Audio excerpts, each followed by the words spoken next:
Hello and good day, everybody. Jeremiah here from UnderGunned Productions. Today I'm going to give you all a tour of my home studio. I'm actually going to be tearing this studio down over the next few days and moving to a new location next week. So some of you are probably thinking, well, what's the point of doing a home studio tour then? Well, to me, it's just kind of a way to end this chapter in my musical journey. I've been in this home studio now for over 15 years and have slowly customized and tweaked and added and built onto it over the years. Just kind of finally got it to where I'm really digging it, but I'm moving to a new location where I will be building a bigger and better studio with a massive live room. So I'm really excited about that, to be stepping up my game. But like I said, I figure this is just a good way to end this chapter, and I've always wanted to put a studio tour on my YouTube channel. I just haven't gotten around to it. And over the years, I've totally loved watching all your guys' home studio tours and always get a little bit of insight and extra information, and love seeing how you guys use and set up all your gear on your end. So I'll just kind of walk you through, give you a little bit of history of the place, and of course, talk about some gear and some of the accomplishments I've made over here throughout the years. So when I moved into this place, I didn't have a good room in the house to set up to do what I wanted to do, so I built this from the ground up. It's 16 wide by about 10 to 12 feet this way, and then about 9 feet wide with my vocal booth here, so it's kind of like an L shape. And then behind this wall and this door here, I have another room that's about 8 by 6 where I keep all my guitar cases and guitar cables and whatnot. So I got the bookshelf there, my door, we got Dimebag on the wall here. Inspiration, God rest his soul. He was a man of some fierce guitar writing and just, yeah, one of my idols, no doubt there. And here we'll get over to my window, and we'll talk about the view here while I'm over at the window, because this is one of my favorite parts of the studio here. I got my mountain view. We're midsummer right now, so everything's just growing mad. I got my garden here, my greenhouses. And yeah, my new location's about 2 or 3 kilometers that way, so I'm hoping my new location, when I set up, I can get a good window with a mountain view put in, just to have that ambience feel. It's about being good. I know having this window here wasn't the greatest call for the reflections of my speakers, but actually, believe it or not, this blanket works pretty good on just deadening things, and I'd take that view any day over some reflections there. So we got carving, my Uncle Dave carved there, my UnderGunned Productions sign that I put together there a few years ago.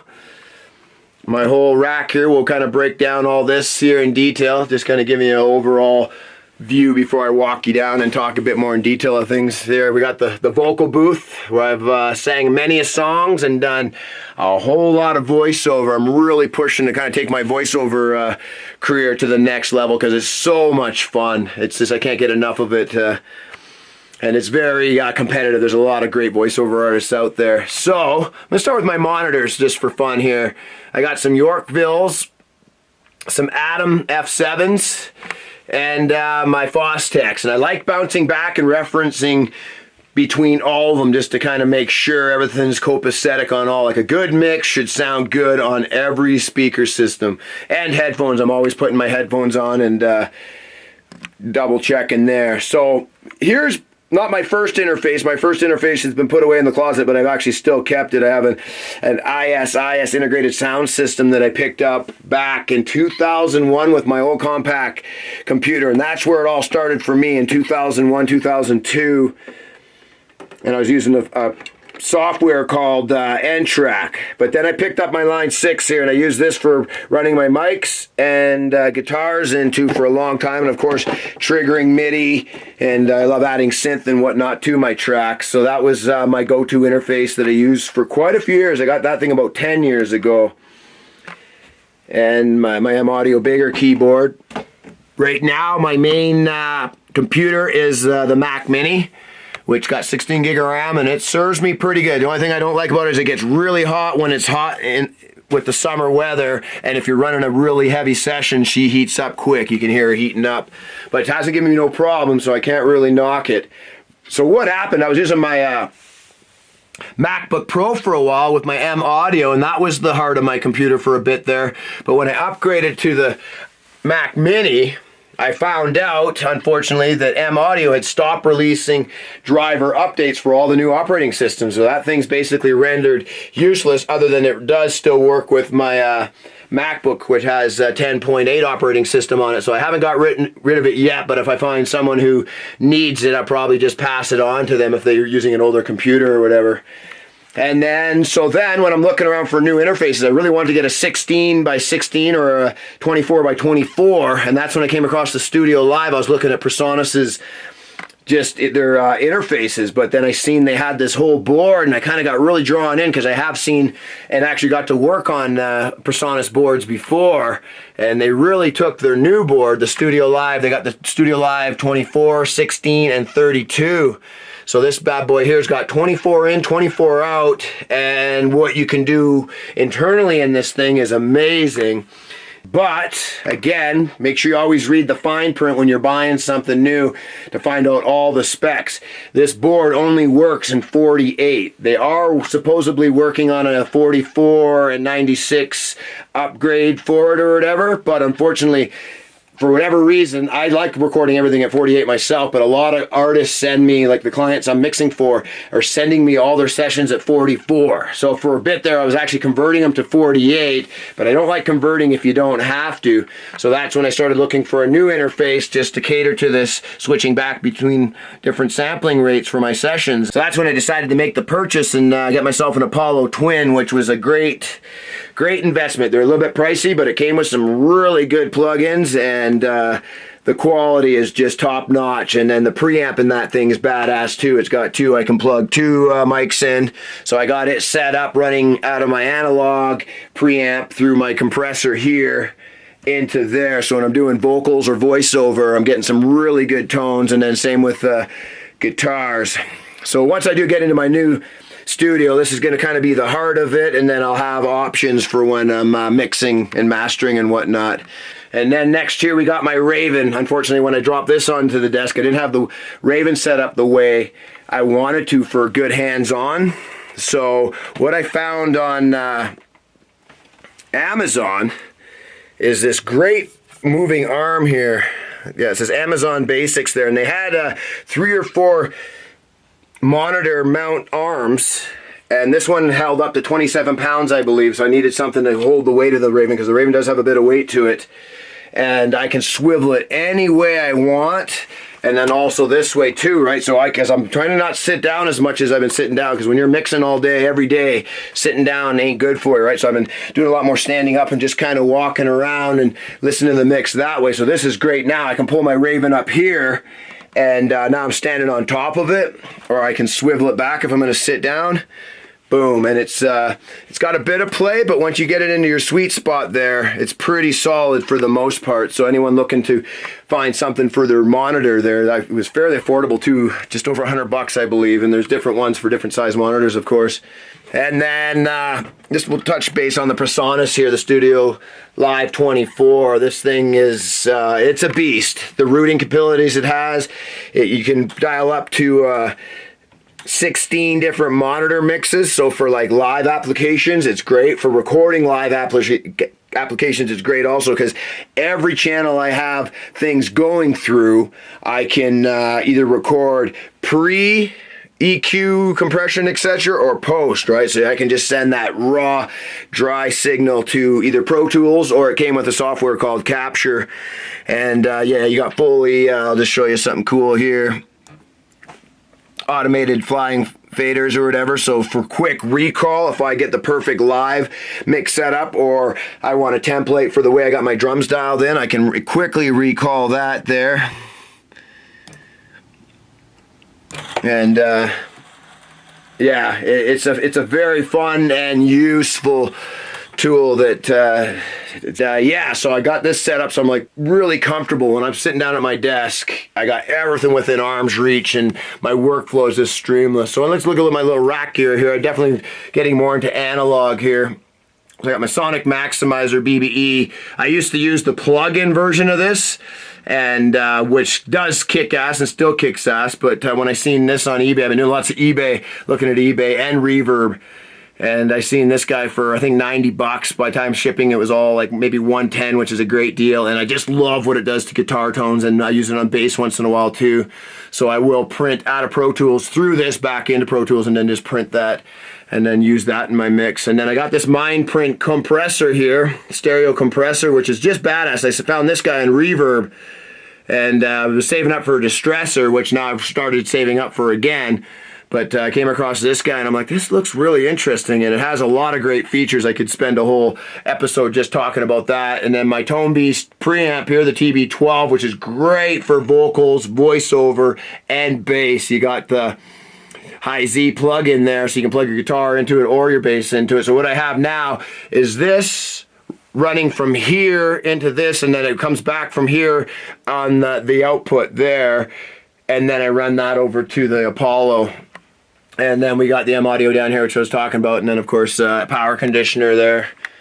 And then some more knickknacks here. Yeah, I just like lighting up, getting the ambience at night when I turn all the lights off and it's dark outside. I get a real nice vibe in here. Got the Patron redneck lamp with the thing there. Nice picture of my mom for inspiration. All my wahs. The Marshall here. I don't know, some of you guys might have seen, I got a lot of new subscribers there recently when I got featured on Gear Gods there. I did a breakdown of how I just like running a simple rig and getting great results, right? Like, sometimes less is more. And but I do have like all the basics that I need, I think. Metal Zone, Ibanez Tube Screamer, into the old Marshall JCM 800, man, and I'm getting gnarly tones. And I always go DI too. Here I got a DI, so that way I can use some amp sims if I feel I need to, or blend the two, or sometimes go one way or the other. Just having options is always great too. And then next year I got my old live mixer, the old Behringer there, which I've just got my turntable plug into now, but sometimes I'll plug my iPod into it, or if anything else needs to be rooted or subgrouped or whatever, I can kind of use that. It's come in handy over the years quite a few times. And talking about turntable here, let's just touch on vinyl. I am going to do a whole YouTube thing on vinyl here soon, but kind of gone back. I recently inherited all my parents' albums here, and there's a lot of great stuff in here from the 70s. And then the last few shows too I've gone to, I picked up vinyl at too, because a lot of these bands now are reprinting vinyl, and just so much great stuff from the 70s, classic rock, hard rock. And I've been really actually studying the mixes, and then of course just the playing, right? Because back then, man, it was live to tape most of the time. And so I'm trying to get back to that with my playing too, and step my playing up, because it's all this punching in kind of makes you lazy as a musician, both vocally and on guitar, right? And then down here, some more analog. I just picked this guy up off eBay, back to the old eBay kick there. It's an Art vocal preamp with de-esser, EQ, and compressor all built into one, like a channel strip there. But the guy who had it replaced the tube with this real gnarly tube. And when I crank up the tube saturation there, here he's got a voltage like just kind of tapping that tube or really crushing into it. And I haven't tried my bass through it, but I think the bass is actually going to sound really good through it too, because this tube just adds this crazy harmonic distortion that I can't wait to play with more. And then here I got my old Samsons, which once I got more room, I'll probably get them set up or maybe pass them on to someone who needs some monitors for their studio. And of course I got all my Gits. I got a kind of a guitar for every purpose. I got my Dean here with the whammy bar there, the old Floyd Rose, so if you want to get a little dive bomb action there, a little dime bag squeal going on, and you can. The ESP LTD loaded with the EMGs, my main workhorse. This guitar has given me so many great riffs over the years. I can't even count. Probably over 100 songs I've written on that guitar now. And then of course some banjo, because I do love to do that old hillbilly stomp and get down on a redneck once in a while. Telly. My Epiphone Goth, which I've been playing actually more than the 7-string lately. Just it's good to have different guitars. Every time you pick up a different guitar, it'll inspire something different and spark something different, right? Especially if the guitar's got a different tone or a different feel. And then of course all my basses, my acoustics. I got my old Ibanez strung up with Nashville tuning, it's called. So I took a set of 12-string strings, and then I just took the high end, tuned an octave higher like you would normally, except the high ones you could tune the same, and then you just over track on top of whatever you track with your other acoustic. It's a trick I learned from Warren Hewitt there recently. Watching a lot of Produce Like a Pro, man, that guy's great. Martin Luther, which I've been getting lots of play out of, and then my newest axe to the family here. It's a horsehead fiddle, Mohrenhüler, and I knew it wasn't going to be easy to just pick up and learn how to play the thing, but I have been making progress, but just love the sound of Mongolian music, and you guys know I like my throat singing a lot.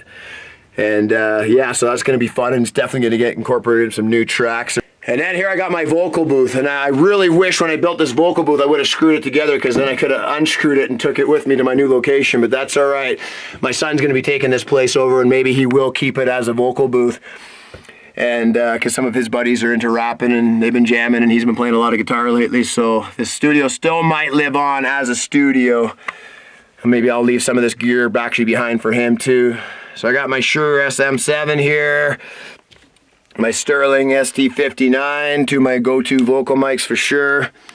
Then down here I got the Marshall, where I usually have it mic'd up, but just been kind of slowly packing up here over the last bit there. But yeah, I've done quite a bit of vocals in this booth. I only built it 2 or 3 years ago, but that first year I went really hard, and then I've been doing more mixing this year than I have been vocal work. But I'm really looking to take my session vocal to the next level, and the voiceover thing, because the voiceover thing is so much fun. I got to do 2 big video games last year, and it was just a blast, and making pretty good money at it too. And down here I got all my mics, some XMLs, some Shure 57, Shure 58, just a bunch of knickknacks and whatnot, right? All my headphones, some family photos, all my CDs, clock. There's a cool clock. You guys gotta check this out here. It's a buddy of mine who makes, restores, takes old cassettes and old vinyl and turns them into clocks, coasters, all kinds of different unique little knickknacks or whatever, and then he glosses them up, and just digging it.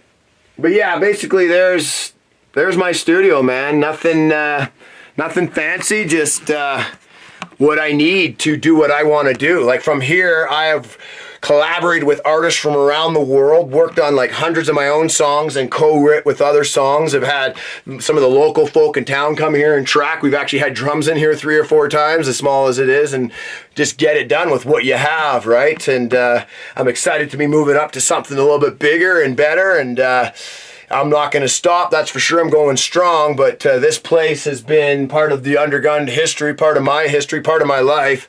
So I am going to miss it, there's no doubt about it. And yeah, just digging it, man. This is work with what you have, use what you have, and don't be afraid to, or don't be like intimidated by like thinking, oh, I need this and this to accomplish that, because you don't, man. All you need in today's world is a good interface, a good mic, a laptop. Pick any DAW. You don't need Pro Tools, right? And for $1,000 you could have yourself set up and take on the world. And that's kind of what I've been doing. Every week I'm using the internet just to collaborate, because I live in a community of 3,000 people, maybe in the surrounding area 5,000 people. There is quite a few artists here, believe it or not, but there's not a huge hard rock and metal community here, so I have to like reach out to kind of connect with the people I need to see my songs through. And it's been great. So I'm constantly reaching out to other artists, other producers, sending my own music out to other artists, other producers, and then working on all these different freelance sites. And that's how I've really started to build my own career here from this room, which still blows my mind every day, and I never take for granted, right? So my future videos, I will be breaking down the building of my new studio and try to capture a lot of that. And then I'm going to be more creative with my YouTube videos, because I know there's so many YouTube videos out there now where it's people just telling you how it's supposed to be done. But my theory is there is no rules. So I'm going to start just talking about creative ways to do things. So I've got some studio build coming up for y'all, some creative behind the making of music videos, and I hope y'all enjoyed this studio tour. Until next time, cheers.